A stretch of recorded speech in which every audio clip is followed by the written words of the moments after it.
আল্লাহ তাআলা বলেন, পবিত্র সত্তা তিনি, যিনি সৃষ্টি করেছেন সকল জোড়া জোড়া জমিন থেকে উৎপন্ন উদ্ভিদ এবং তাদের মানুষের নিজেদের মধ্য থেকে পুরুষ ও নারী, আর সে সব কিছু থেকেও যা তারা জানে না।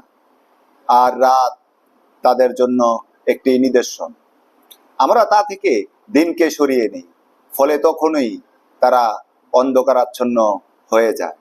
আর সূর্য ভ্রমণ করে তার নির্দিষ্ট পথে। এটা মহাপরাক্রমশালী সর্বজ্ঞ আল্লাহ এর নির্ধারিত। আর চাঁদের জন্য আমি নির্ধারণ করেছি মঞ্জিল সমূহ, অবশেষে সেটি খেজুরের শুষ্ক পুরাতন শাখার মতো হয়ে যায়। পূর্বের সূর্যের জন্য সম্ভব নয় চাঁদের নাগাল পাওয়া, আর রাতের জন্য সম্ভব নয় দিনকে অতিক্রম করা। আর প্রত্যেকেই কক্ষপথে অন্তরং করে।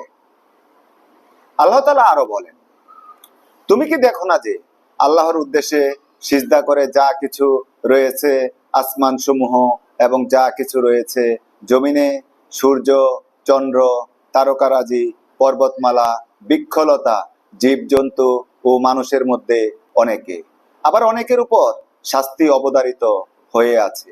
আল্লাহ যাকে অপমানিত করেন তার সম্মানদাতা কেউ নেই। নিশ্চয় আল্লাহ যা ইচ্ছা তাই করেন।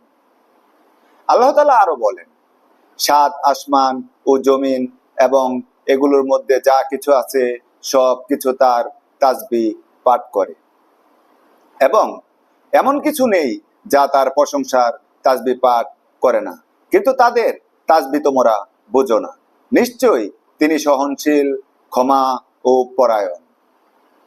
আল্লাহ তাআলা আরো বলেন, তোমাদের পূর্বে যারা গত হয়েছে তাদের ব্যাপারে এটি আল্লাহর নিয়ম, আর তুমি তাদের নিয়ম কোনো পরিবর্তন পাবে না।